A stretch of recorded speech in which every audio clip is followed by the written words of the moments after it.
I'm so sorry guys. Today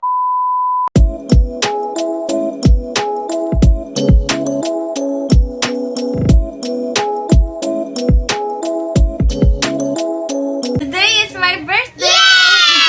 Happy birthday to me guys! I'm already 22 years old and I am so happy guys kasi nga not all people umaabot ng 22 because there are lots of reasons for that. Because for me guys, masaya ako kasi I am healthy, I am still productive, and also, yun, maganda pa rin yung beshi nyo, charis. So I am just happy guys kasi nga there are lots of blessings coming in my life throughout the year, even though we've been through lots of hardships sa family ko, but then we overcome it kasi nga God helped us through our way. Ayun, so, today, marami akong kalat, guys. Like, marami talaga dito sa ibabaw ng bed. Because I am packing up. Babalik kami ng Cordova, Cebu. Because nandito kami sa Talisay. And we will go back to Cordova para i-celebrate yung birthday ko. Though, hindi siya ganyan kabongga, guys, or as you've expected to some other people na mabubongga yung mga birthday nila. But then for me, it is just simple. A small gathering in my family and also some of the nearest friends, something like that. So, maliit lang talaga yung gathering, guys. The most important for that one is that healthy ako, masaya ako throughout the years and all of the years coming, and also good health lang. Ayun. And I am not just actually celebrating sa birthday ko lang guys, because this video is also an inclusion sa birthday ng lola ko. Actually, ayoko maiyak guys. I actually did not share this to social media when the time na my lola died, because I was really close with my lola guys, and throughout my life as well as to my sister's life, my lola have been there. Labi na ka nang ibilin namin sa among lola, kamula ko si mama or si papa, so lola is there. Ayun guys, balikan natin. Lola died May. And it was just a few months ngayon. And actually, October for me is very special. Kasi hindi lang birthday ko, but it is also the birth month of my lola. So, her birthday would be October 4.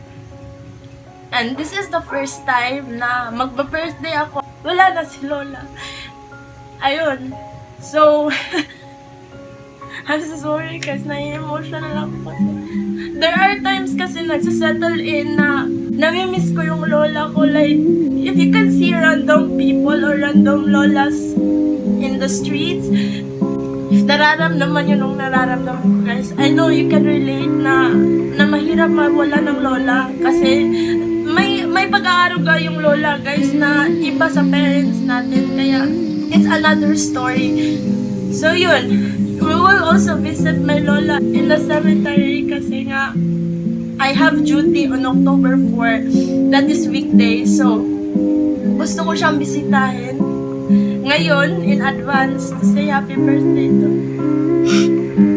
nandiyan ko sa lola guys. And this is really private to me sharing the part na namatay yung lola ko. But this is also an important video kasi this part na-express ko or na nabibigyan ko ng tribute yung lola ko, that I miss her, that mahal ko siya, na importante siya, importante, and thank you sa lahat ng nagawa ng lola ko nung buhay pa siya, or even right now na wala na siya, but I know na nasa paligid lang namin siya, guiding us and protecting us as well together with God. A short story lang muna guys bago tayo umalis.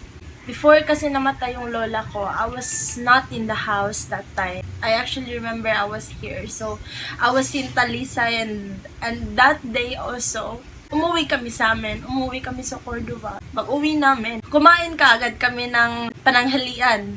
Right just after namin kumain, few minutes, pumunta yung tito ko sa bahay namin. And he said na nagpinal na daw si lola. So, I don't know what's the Tagalog term for that, but the Pinal in Bisaya is actually yung final, something like that, na parang nanghahabilin or final, I don't know.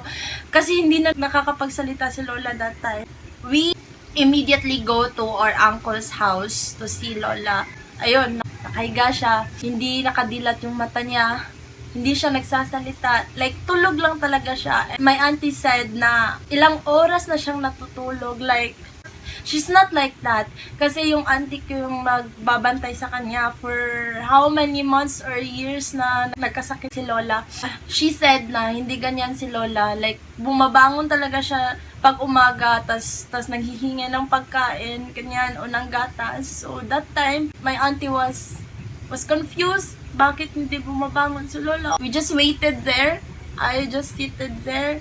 Waited na gumising si Lola. Marami kami doon. Like, yung mga pinsan ko, mga auntie ko. Pero hindi pa kompleto yung anak ni Lola by that time. Nung binuksan ni Mama yung palda o yung anong tawag doon? Yung habol, yung palda at yung habol ni Lola. May maraming mga anong tawag dun sa Tagalog, yung mga hulmigas, maraming ganon.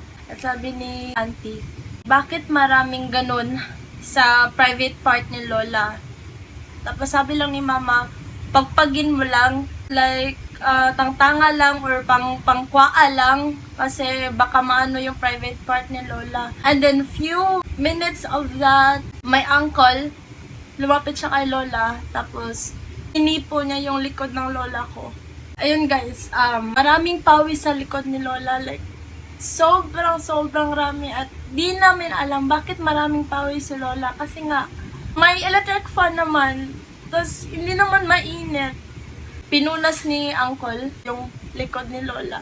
Then by that time na binuhat siya ni Tito, bumuntong hininga si Lola. Isang buntong hininga, tapos nasundan the third time. Yung third na buntong hininga, very malalim guys, like parang yung pinakahuling hininga na ni Lola yung third time. So, we just don't know what to do. We cried because those things na nangyari guys, but those were the signs actually na patay na talaga yung tao. Like, doon na sila patungo. So, every time na binabalikan yung mga pangyayari guys, I can recall everything what was happened. It was really a nightmare for me kasi nga malapit ako sa lola ko and I was beyond 1 month na hindi ko siya nakikita and I was expecting na by the time na magkita kami, okay na siya, like makakapag-bonding kami kahit sa bahay lang. But then, it did not happen. The day really comes na hindi namin expect guys. And I was just hurt kasi nga, hindi kami nakapag-usap ni Lola eh. Hindi man lang siya nakapagpaalam sa akin. Hindi man lang niya ako nabigyan ng kahit konti o short na habilin na ganito, ganyan. Alam ko naman kung ano yung mga gusto niyang iparating sa akin. But then, iba kasi na alam mo kung malapit na yung tao at sa mawawala na lang siya bigla. So, that is actually a different story. Kaming tatlo ng kapatid ko, we can just go there easily or they can just go in our house easily. So, that is the very easiest access. Kaya, marami-rami kaming bonding. Before, maraming taon guys na nagba-birthday si Lola, na nagbibigay ako ng cake, kinakantahan namin siya, tumatawa siya, nagigitara kami and all. But now, we cannot see her. Even if I give those things, I cannot see her emotions. But then, I can just imagine kung ano yung mga emotions niya before. So, ngayon, sa cemetery na yung setting, which is not likely. Ayun guys, ang dami kong luha. I'm so sorry that I am so emotional kasi when it comes to my lola or when it comes to the nearest person in my heart guys, it's inevitable na hindi ako iyak kasi iiyak talaga ako. I'm trying to gather myself behind the camera kasi nga ang dami kong iyak kanina and I know naiintindihan niyo ako kasi when it comes to our grandmothers, grandfathers, it is way too different. Kaya if you have your lolas and lolas out there, guys. Huwag nyong baliwalain yung mga times, yung mga oras, yung mga panahon na nandyan sila sa tabi nyo. Kasi if yung mga time na yan nawala na, you can't bring back time at mamimiss nyo ng sobra-sobra, guys. Just cherish the times. If gusto nila ng ganito, gusto nila ng magbanding kayo, gusto nilang mag-usap kayo, then do it. Do everything that you can para iparamdam sa kanila na mahal nyo sila, na kaya nyong ibigay yung oras nyo para sa kanila just to make them happy, because they will appreciate that so much that you ever know, guys. I just want to let you know, everyone out there who is watching this vlog, na mahalin natin yung mga grandparents natin. Pahalagahan natin sila, bigyan natin sila ng oras, hindi lang yung mga material na bagay, o yung pera, o yung kung ano man dyan, because they always give importance, and the time, the effort, the bonding will always be the greatest matter for them. If tatanungin niyo pa sila, guys, like, that is their greatest happiness, na makasama yung pamilya nila, kapag-usap sila ng masinsinan. Pag-usap, guys, is the way of showing their love. Kinukumusta kayo, yun. Binibigyan kayo ng kahit maliliit na mga bagay, maliliit na mga pagkain, ganyan. It is the ways of lolas and lolas kung paano nila i-express yung love nila para sa atin. So guys, do the same thing. Give all of your best. Lahat ng best nyo. Ibigay nyo, guys. Kasi at the end of the day, hindi kayo magre-regret. There are times na busy yung parents natin and nandyan sila para alagaan tayo. Whenever we needed them or not, nandyan sila, guys, kasi nga lola at lola natin sila, so they always give everything that they could give. So cut out my tears kasi tutuloy natin mamaya. Ayan, I have this gift from my boyfriend. Alam nyo, guys, binigay niya to sa akin exactly 12 a.m. which is October 1 in the morning. Dali-dali niyang kinuha to somewhere na nilagay niya na nakatago. Kaya I was really shocked. Di ko rin na-videohan yung self ko kasi nga di ko alam, di ko in-expect. May paganito pala siya. So what's inside of this is very cute, guys. Binuksan ko na kagabi kasi nga he's really excited na makita ko kung anong laman ng loob. So binuksan ko. Ayan, may paleta. Wow! And natatawa ako, guys, kasi yung letter, guys, may babae. Hindi ako to eh. Ayan, may sulat sa loob. He defended na hindi nakikita yung mata, pero hindi rin ako to. This one, guys, nabasa ko to, and I was so, heartfelt. Kasi not all boys can do this. Right? Next, I have this very cute hair clips, guys, color pink and black pink in your area. You know what, the story of this one, I really love claw clip, and every time I have one, hindi siya nagtatagal sa akin kasi nabibiyak dito, guys. Sobra na kung ka ng open, mabuak siya din hidapita. So yung last claw clip ko, wala na. So ayan, bumili siya ng bago. I was really happy kasi nga I love claw clips. To you, my love. Then the last thing inside this bag is this one. It's a really cute pouch from Wilma. It's actually a brand, guys, Wilma. Inside of this pouch is this very, very nice makeup. Makeup from, ayan, makeup from BYS, guys. This is collaboration. I think the collaboration to, guys, pero I am not sure yet. It is Be Free by BYS Clean Pressed Powder Foundation in the shade of light neutral. So I was shocked, guys, kasi sabi niya, nagpaturo siya or nagpasuggest siya sa sales lady ng Watson. Sa Watson kasi niya binili to. Kasi I love Watson. Nagpasuggest siya kung anong mga products ang maganda at bago ngayon sa BYS. The sales lady suggested this one. And I searched this 12 a.m. Kanina lang.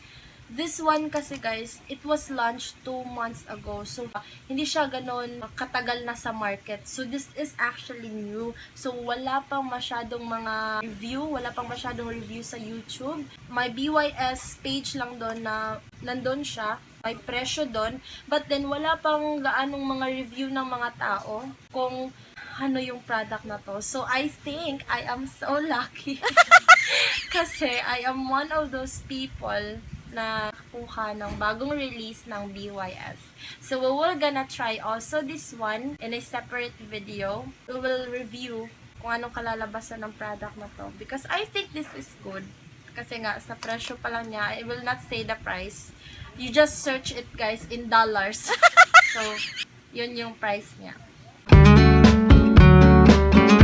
This is my outfit guys, papuntang Cordova, Cebu. Samahan nyo kami, papunta ron, pauwi ron, to continue the celebration. Let's go! Let's go!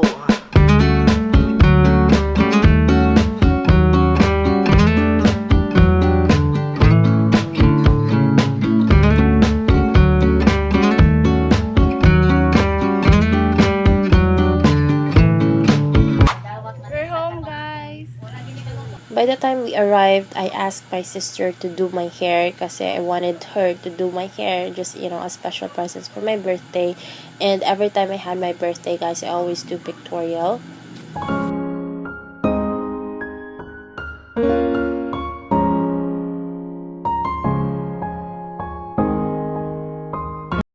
After the pictorial, guys, we go directly to the cemetery because they have cut-off in there. According to my tita, magka-cut-off sila around 5 p.m. So, dumiretso kagad kami doon before magsimba at nakaabot pa rin kami, guys. So, pumunta agad kami sa loob, directly going to where Lola is placed at. So, ayan, papunta kami doon. But before kami directly pupunta kay Lola, bumili muna kami ng kandila tsaka flowers for her.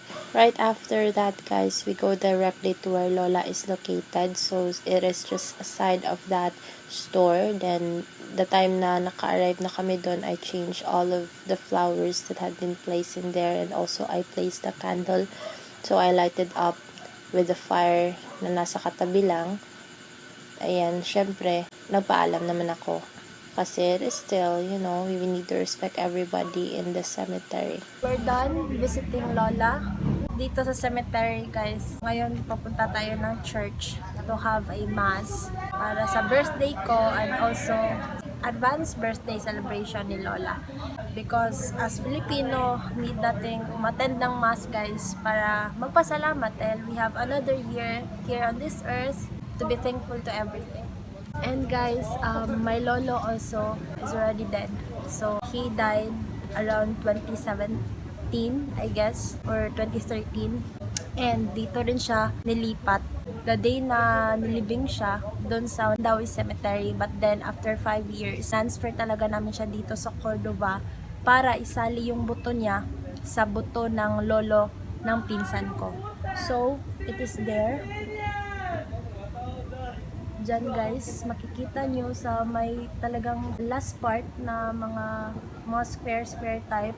Maliliit yan na mga square type kasi diyan nilalagay yung mga buto ng mga pumanaw natin na gusto rin nating i-remain pa rin kahit ilang years na ang dumaan. For now, hindi muna natin bibisitahin si Lolo kasi I am not sure if pwede na bang bisitahin si Lolo since si Lola is bago pa lang namatay. From the cemetery, guys, we go directly to the church to attend the mass. And before that, bumili muna kami ng kandila for the mass. But then, since ang raming tao na sa loob, we decided na dito na lang sa labas tumayo to attend the mass. And also, we figure out na late na pala kami, guys. So, what we did is that nagsindi na lang kami ng kandila doon sa sindihan ng kandila. And then, nagpray na lang kami, just like we attend the mass. Then right after that is umuwi na kami. So this is how it looks like sa simbahan ng Cordova, Cebu, guys. They also have that huge space for parking lot and also an area for the people.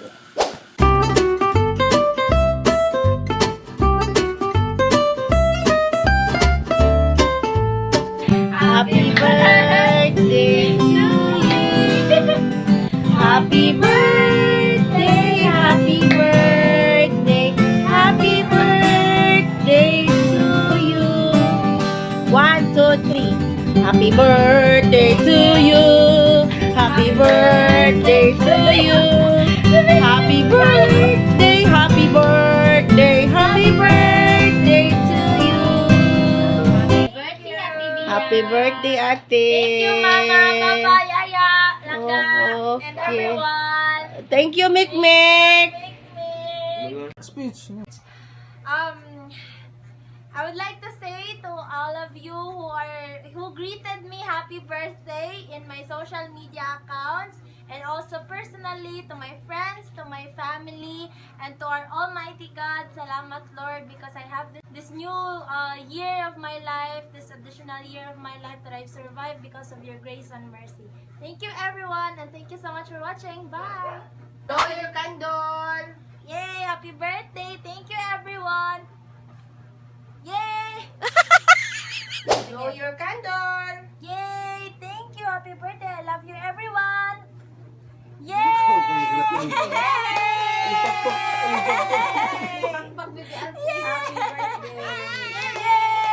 Yay!